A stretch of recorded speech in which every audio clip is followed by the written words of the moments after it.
자, 오늘은 그 예레미야서 우리 그 도입 부분을 읽었는데 요 앞부분의 내용을 뭐 하나하나 살펴보는 게 아니고 제가 얼마 전에 이제 성경을 읽으면서 예레미야서를 읽고 제가 이렇게 성경 읽을 때마다 이렇게 이 메모 같은 거 이렇게 쭉 하거든요. 그래서 예레미야서 전체를 통해서 뭐 물론 막 예레미야서에 교훈 받을 게 한두 개 있겠습니까? 근데 제가 메모로 남겨뒀던 그 세 가지를 오늘 그렇게 살펴보려고 해요. 그래서 예레미야 그 서를 읽고 그렇게 남겨둔 세 가지 메모가 뭔가 하면은, 첫째는 하나님의 뜻을 따르지 않으면은 반드시 화가 따른다. 그리고 두 번째 제가 또 메모해 둔 게 뭔가 하면 모든 권위는 하나님께로부터 나온다. 자, 이거는 여러분이 생각하는 내용하고 조금 틀릴 거예요.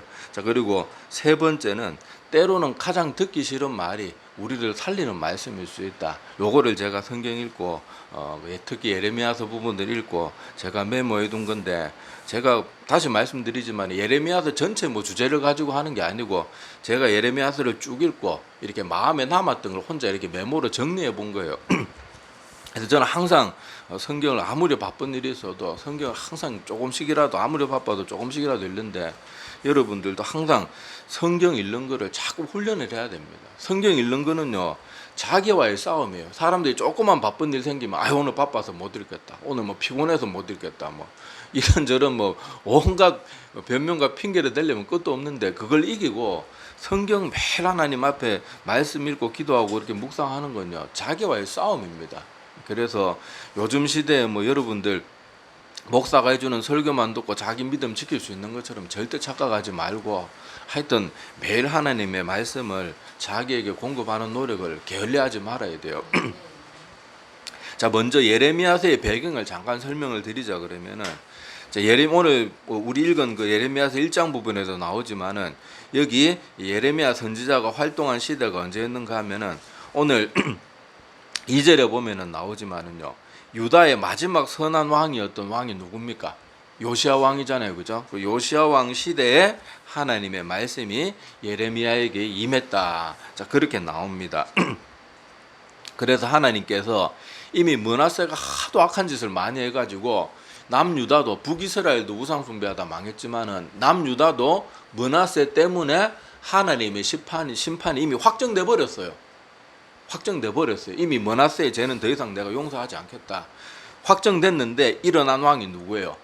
요시야 왕이 일어난 거예요. 요시야 왕이 마지막 남유다의 불꽃 같은 그런 인생을 살면서 마지막 종교개혁에 불을 지폈지만 이미 므낫세가 너무 악한 짓을 많이 하고 백성들도 너무 타락을 해가지고 하나님의 심판이 뒤집히지는 않았지만, 그래도 요시야 왕 때 하나님께서 요시야 왕과 같이 선한 그런 왕이 일어나고, 또 요시야가 막 종교개혁을 일으켰을 때 백성들도 얼마나 막 기뻐하면서 뭐 유월절 행사 참석하고 그랬잖아요. 그러니까 하나님께서 이 요시야 왕 때 예레미야 선지자들을 통해서 살 길을 알려준 거예요. 자, 그건 나중에 또 나누게 될 때니까 그때 말씀을 나누고요.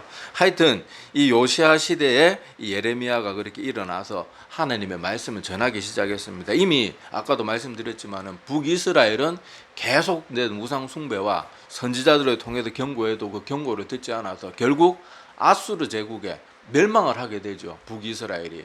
그리고 그 북이스라엘을 멸망시켰던 아수르를 멸망시킨 나라가 또 어딘가 하면 바벨론입니다.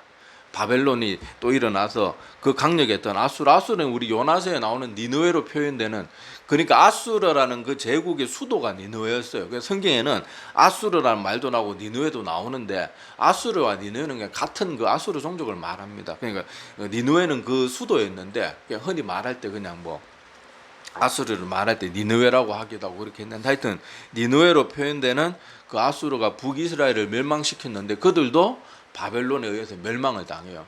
그리고 남유다가 누구에게 또 망합니까? 그 바벨론. 북이스라엘이 우상숭배하다가 그렇게 철저하게 멸망하는 걸 보고도 남유다도 계속 우상숭배하다가 아수르 제국을 무너뜨렸던, 북이스라엘을 멸망시켰던 그 아수르를 바벨론이 멸망을 시켰고, 그 바벨론이 남유다를 또 멸망을 시킵니다. 자, 그게 시대적 배경이에요. 그래서 그 시대 예레미야 선지자가 마지막으로 일어나서 그렇게 이스라엘 백성들에게 살 길을 알려주는데, 그 살 길의 내용이 아까 세 번째 교인이 때로는 가장 듣기 싫은 말이 하나님의 말씀일 수 있다 그랬는데, 그 예레미야가 알려준 살 길이 굉장히 이스라엘 백성들이 듣기 싫어하는 말이었어요. 자, 그래서 오늘 이 세 가지를 한번 살펴볼 텐데, 자, 첫 번째는 제가 아까 뭐라 그랬는가 하면은, 자, 하나님의 뜻을 거역하는 건 반드시 화를 부른다는 것을 우리가 꼭 기억을 해야 됩니다. 자, 뭐 오늘 예레미야 선지자뿐만 아니라 이 구약 성경에 등장하는 선지서의 대부분의 내용이 뭡니까? 다 이스라엘 백성들이 하나님 똑바로 섬기지 않고 우상숭배 빠지고 온갖 나쁜 짓을 했을 때 돌아와라, 회개하고 돌아와라, 그래야 산다. 그렇지 않으면 하나님의 멸망이 임할 거다. 그리고 또 어떤 거는 뭐 회복의 그런 약속을 주면서 너희들이 만약 회개하고 돌아오면 이런 일들이 있을 것이다. 그리고 회복의 약속도 있고 뭐 그런 내용이 주로 뼈대를 이루는데, 하여튼 이스라엘 백성들이 그런 말씀을 듣고 좀처럼 안 돌아오죠. 그래서 우리 열왕기와 역대 이스라엘의 역사를 보면은 단번에 알 수 있는 것이 뭔가 하면은, 이스라엘 왕들이 하나님을 섬기지 않고 막 우상을 끌어들이고 또 백성들이 거기 동조해가지고 같이 우상숭배에 빠지고 하면 나라가 어떻게 됩니까? 항상 멸망으로 해요. 처음에는 막 대단하게 시작하는 것 같은데 결국은 망합니다. 여러분, 다윗의 아들이었던 솔로몬이 얼마나 대단한 나라를 이뤘습니까? 다윗 왕 때도 엄청나게 국력이 세졌었는데, 솔로몬 때는 거의 뭐 상상을 불허할 정도로 막 한때 약소국이었던 그 이스라엘이 주변국들로부터 막 조공을 받을 정도고, 나라에 막 금과 은이 흔해 빠졌을 정도고, 심지어 스바 왕이 소문까지 듣고 그 먼 땅에서 솔로몬 만나러 오고 막 지금으로 말하면은 막 그냥 세계 각국의 이목을 받는 그런 선진국이 갑자기 돼버린 거예요. 그런데 솔로몬이 말년에 어떻게 됩니까? 여자들, 자기 아내 하나님께서 그 이방 여자도 결혼하지 마라 그러는데 자꾸 결혼하고 그러다가 결국 우상숭배까지 빠지고, 그 찬란했던 그 이스라엘이 하루아침에 무너져 버리잖아요. 나라가 북이스라엘과 남유다로 쪼개져 버리고 그렇게 망국의 길을 걸은 거예요.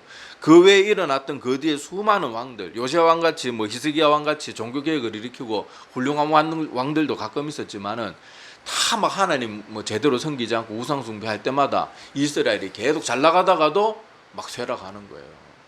그리고 이런 훌륭한 왕들이 일어나면 잠시 숨 고르고 회복하다가 또 악한 왕이 일어나면 또 무너지고 또 무너지고. 그 열왕기와 역대하가 그 길게 왜 그 내용들을 하나하나 왜 다 기록해 놨겠어요? 봐라, 하나님을 섬기는 것과 섬기지 않는 것이 어떤 결과가 오는지 보라는 거예요. 또 사사기도 보면 어떻습니까? 여호수아가 살아있을 때 하나님을 섬길 때는 그 가나안 땅의 강력한 전투민족들도 맨날 한평생 벽돌만 굽던 그 노예 출신의 그런 민족들이 제대로 된 무기도 없어도 싸우면 다 이겼는데, 오히려 가나안 땅에 들어가서 자리까지 잡았는데도 어떻게 돼요?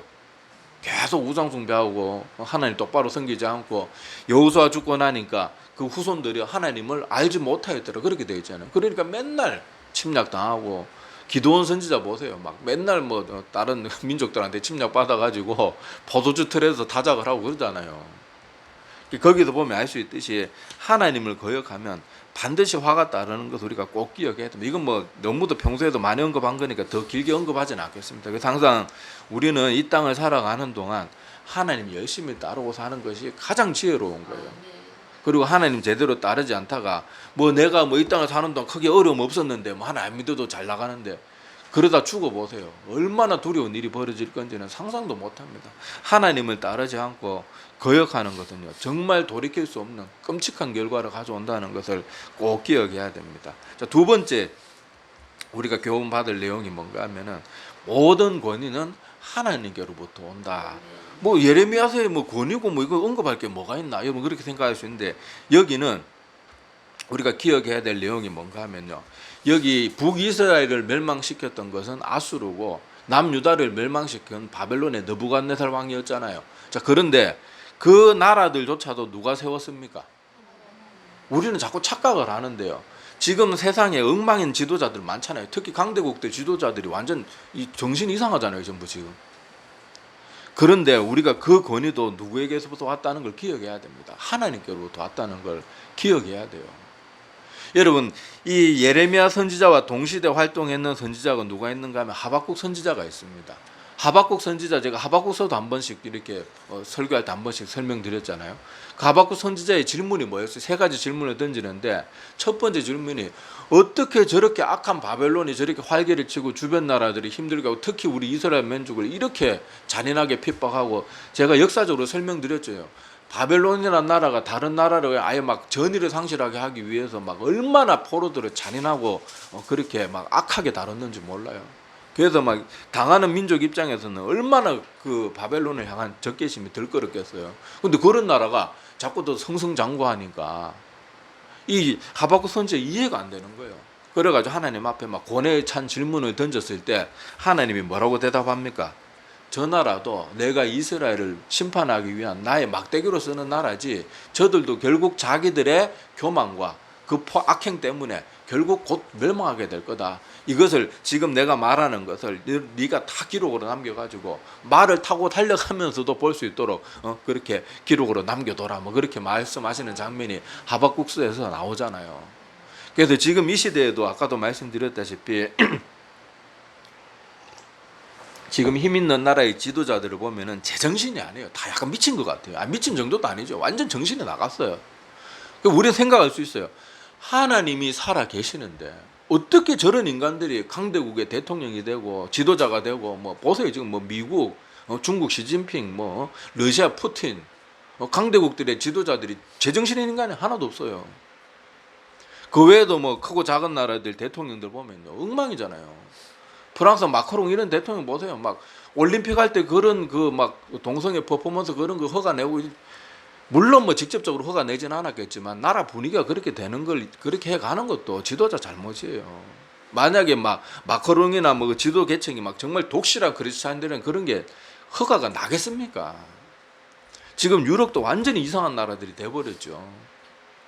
우리가 지금 상상도 못할 그런 일들이 일어나고 있는데, 여러분들이 기억해야 될 것이 뭔가 하면요, 이런 악한 나라의 지도자들이 그렇게 뭐 선진국이고 강대국 그런 나라들의 악한 지도자들이 세워지는 이유가 뭘 것 같습니까? 하나님께서, 하나님이 이 땅에 살아가는 그 수많은 사람들이 하나님을 올바르게 믿고 따르지 않으니까 하나님께서 막대기들 몽둥이들을 세우는 거예요. 근데 우리는 그거 보고 하나님의 뜻을 깨닫지는 못하고 자꾸 무슨 말 합니까? 하나님 정말 살아계시면 저런 사람이 대통령이 되면 안 되죠. 하나님 안 살아계시는가 보다. 그러는 거예요. 그게 아니라니까요. 그게 아니고 하나님께서 이 땅에 지금 백성들이 얼마나 타락해 갑니까? 우리 그리스도인조차도 우리 할아버지 할머니 세대나 우리 처음에 기독교가 들어오던 그 우리 초창기 조선 말기에 그 우리 조상들보다 우리 지금 믿음의 모습이 얼마나 형편없습니까? 그때는 이 성경 전체도 아니고 쪽복은 그 몇 장짜리 그거 막 다 찢겨진 그 복음서 읽고도 순교의 자리까지 나갔는데, 우리 선배들은 지금 우리는 어때요? 뭐 교회가 완전히 뭐 세상만도 못한 일도 많고 성도들이 얼마나 그렇습니까? 그러니까 하나님께서 이런 악한 자들이 세워지게 하시는 그걸 놔두는 것은요, 너희들이 하나님 똑바로 섬기지 않으면 그런 악한 사람들 때문에 고통을 겪게 되는 거예요. 얼마 전에 이 트럼프가 당선되던 당시에 미 대선 후보, 유력한 대선 후보 둘이 트럼프하고 해리스 후보였습니다. 다 알고 계시죠? 근데 둘 다 공약 사항이, 여러분 알다시피 미국은 어떤 나라입니까? 청교도들이 하나님의 성경 말씀대로 우리가 목숨 걸고 믿어봐야 되겠다. 그래서 세운 나라가 미국이잖아요. 그래서 미국을 다른 나라 말로 청교도의 나라라 그렇게 부르잖아요.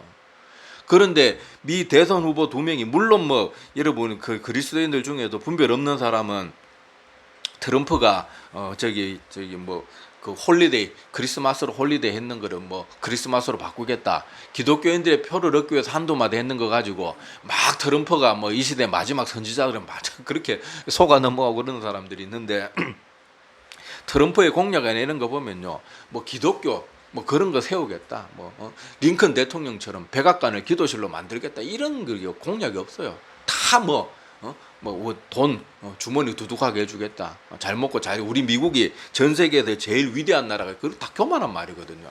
그렇게 뭐 해주겠다, 다 배부르게 해주겠다, 그런 뭐 공약이 대부분이었죠. 그래서 그때 트럼프에게 그때 어떤 방송에서 나와가지고 트럼프에게 그 어떤 대선 후보에게 물어봤어요. 정말로 당신이 그렇게 하나님 잘 믿고 그러면은 살면서 정말로 진심으로 하나님 앞에 회개한 게 뭐냐 그러니까 트럼프가 뭐라고 대답했는 줄 압니까? 저는 회개한 적 없다. 회개할 게 없대요. 근데 우리가 알다시피 만천에 알려졌지만은 이 트럼프가 멜라니 지금 여사하고 결혼하고 난 뒤에도 무슨 짓 했습니까? 그 포르노 배우하고 돈 주고 성관계 맺고 그게 다 밝혀졌는데도 오히려 막 그 여자 고소하고 그거 비밀 유지하기로 그렇게 해갖고 내가 돈까지 줬는데 그 세상에 까발리면 어떡하냐? 그거 재판해가지고 뭐 이미 증거 다 드러났고 그런 엄직한 그런 죄를 저지르고도 나는 죄 지은 적이 없대. 회개한 적이 없대. 그리고 예를 해리스 후보는 또 공약 사항이 뭐 정치적인 내용은 뭐 놔두고요. 해리스는 참 기가 막힌 게 이 여자가 뭘 그 공약 사항으로 걸어놓는 것 중에 뭐가 있는가 하면요. 낙태를 합법화하겠다. 그리고 성인들 간에 자발적인 성매매는 처벌하지 않도록 하겠다. 그러니까 아까 트럼프가 그렇게 불륜 돈 주고 하면은 아무 문제가 되지 않는다는 거예요. 이런 걸 주장한 거예요. 그래서 여러분 처음에는 해리스가 지지율이 더 높았습니다. 제가 그때 얘기했어요. 아무래도 트럼프가 될 것 같다고. 저 트럼프 되는 거 너무 싫었거든요. 이미 그 전에 어떤 대통령인지 알았기 때문에 너무 안 됐으면 좋겠는데 해리스 주장하는 거 보고 저 사람은 대통령 안 되겠다. 하나님께서 그래도 미국을 사랑하는 마음이 아직 조금이라도 있으시다면 저 사람 안 되겠다. 근데 정말로 트럼프가 역전해가지고 됐잖아요.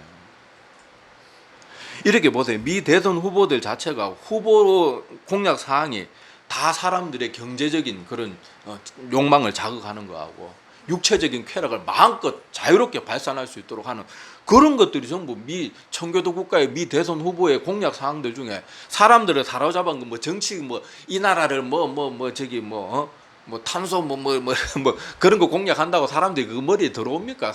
사실 백성들은 그건 별 관심 없어요. 자유롭게 해주겠다. 마음대로 성적인 문제 저질러도 괜찮게 해주겠다. 부자 되게 해주겠다. 그런 거에만 관심이지. 그러니까 공약 사항도 정치적인 거 이것저것 사탕 발림으로 이런저런 말해도 주로 사람들한테 공약하는 거 이런 내용들이거든요. 그러니까 보세요. 지금 미국이 저런 대통령들이 뽑히고 저런 대통령이 뽑혀가지고 온 세상을 힘들게 하는 것도 이 미국이라는 나라가 청교도들의 후예라는 사람들이 저런 사람들이 후보로 나올 수 있는 그 사회적인 분위기가 허락된다는 것도 백성들도 북이스라엘과 남유다가 멸망할 때도 왕들도 잘못했지만은 백성들도 어떻게 합니까? 왕들이 그런다고 왕이시여 그러면 안 됩니다. 이게 아니고 그냥 같이 그냥 우상숭배에 빠지는 거예요. 함께 타락의 길을 가니까 멸망하는 거예요.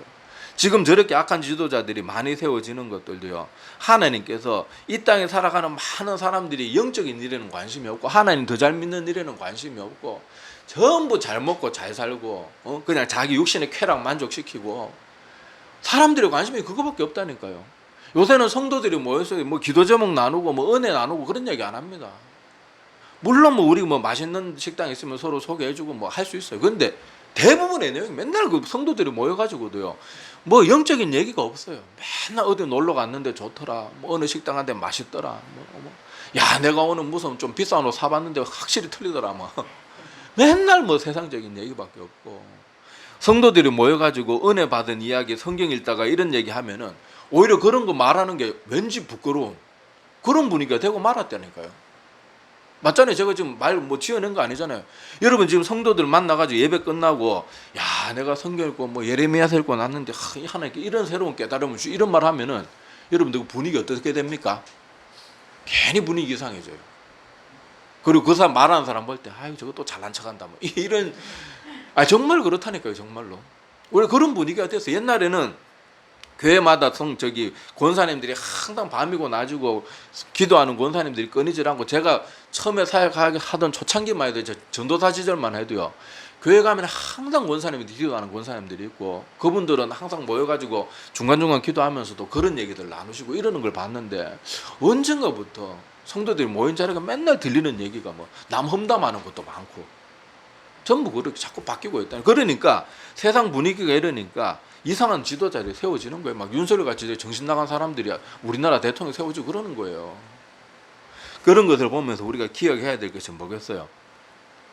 정말로 우리가 똑바로 서지 않으면 하나님께서 저 막대기와 같이 몽둥이로 쓰는 사람들이 점점 더 많이 일어나면요, 이 세계가 어떻게 되겠습니까? 지금도 이상한 지도자 한 명 세워지니까 온 세계가 막 갑자기 기름값 오르고 물가 오르고 난리잖아요.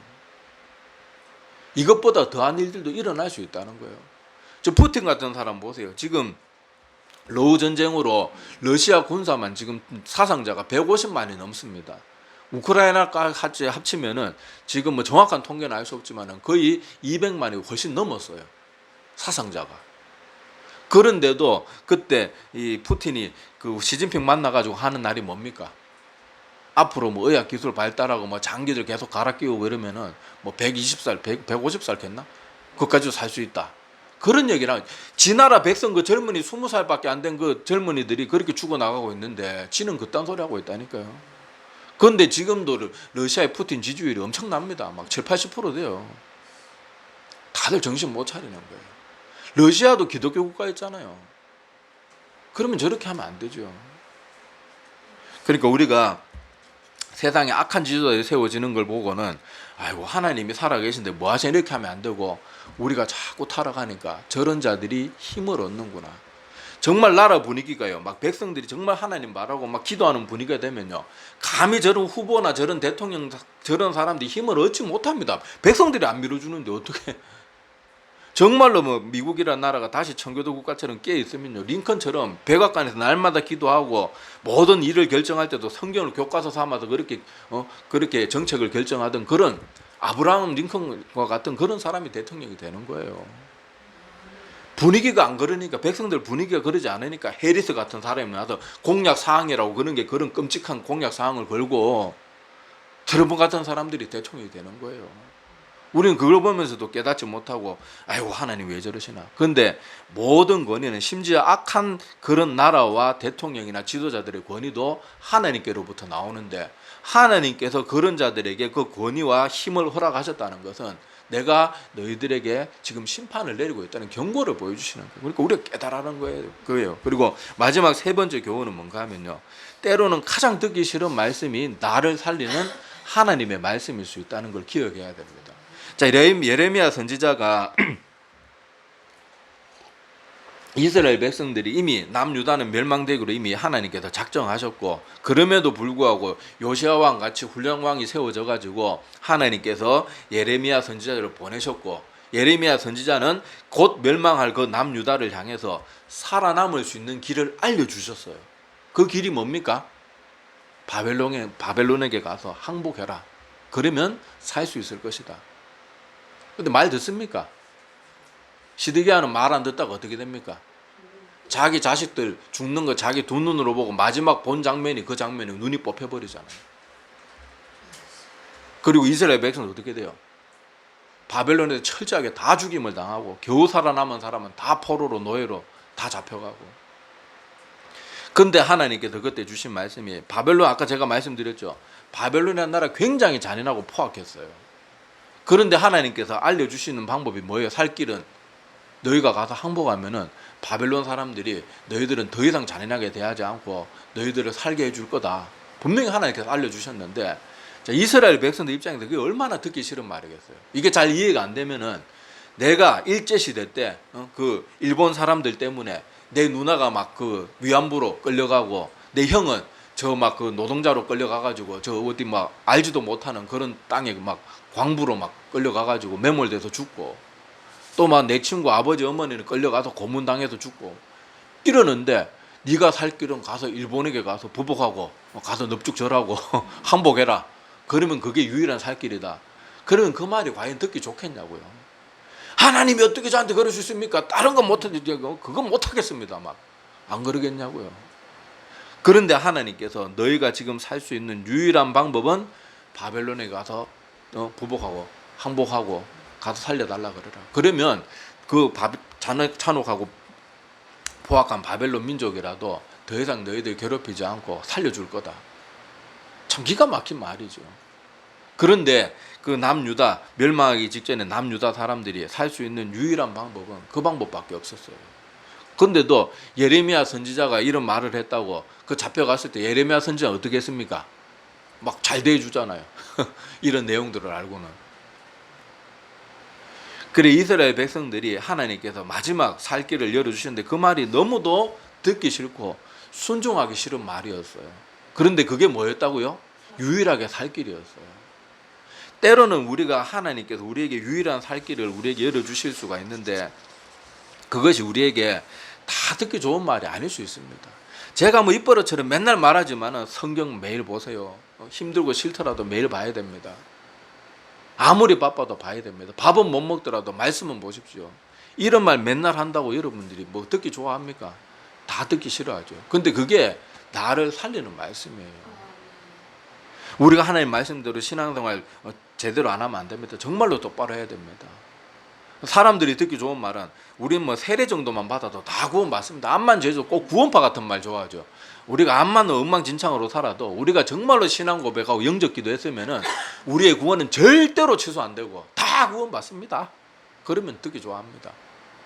그런데 성경 말씀대로 예수님이 가르친 그대로 나더러 주여 주여 한다고 다 구원 받는 게 아닙니다.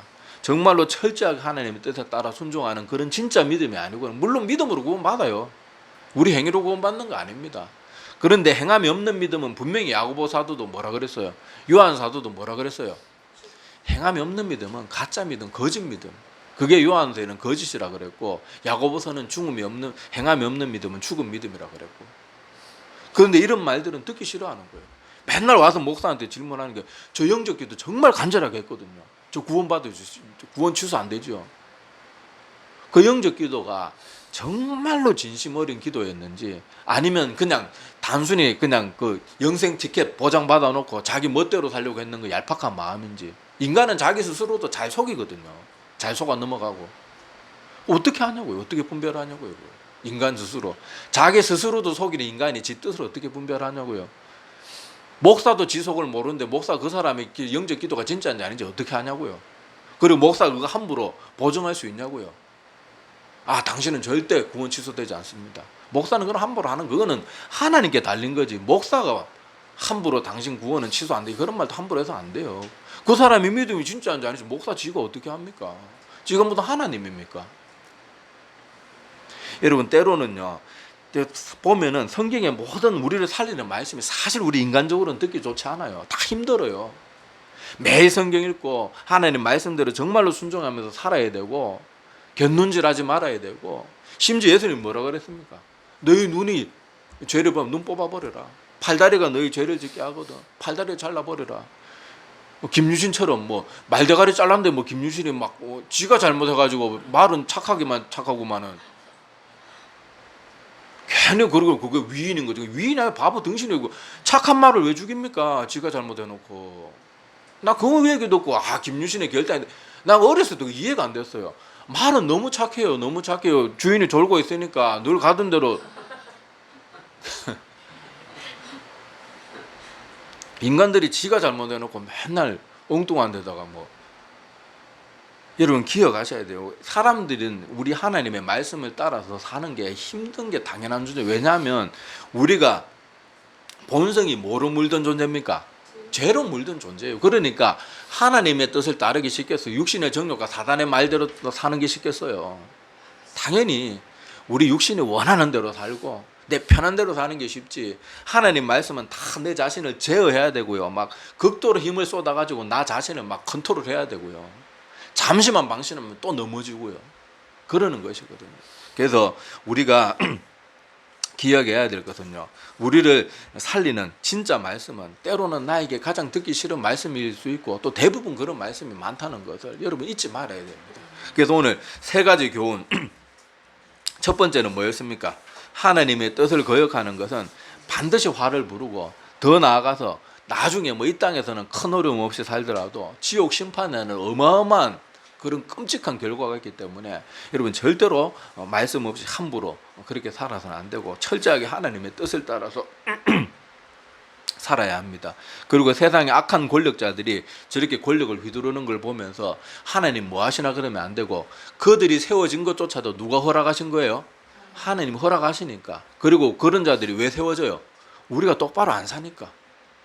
선한 왕들이 막 세워지는 것은요, 백성들도 선하게 살려고 애를 쓰니까, 그리고 그런 사람을 찍어주니까 그런 데 세워지는데, 맨날 우리가 주머니 채우는 거, 육신의 정욕대로 사는 막 그런 법들 풀어주는 거, 그런 걸 원하니까 그런 사람들 표를 주는 거 아닙니까? 그러다 지지율이 막 올라가는 거 아닙니까? 기억하셔야 돼요. 모든 권위는 하나님께로부터 온다는 걸 기억하고, 악한 지도자들이 활개칠 때 그것을 깨달을 줄 알아야 돼요. 하나님 뭐 하시나 이러면 안 되고요. 그리고 마지막 교훈은 뭐라 그랬습니까? 때로는 가장 듣기 싫은 말이 나를 살리는 말씀일 수 있어요. 이것을 여러분들이 꼭 기억하시기를 바랍니다. 예, 기도드리겠습니다.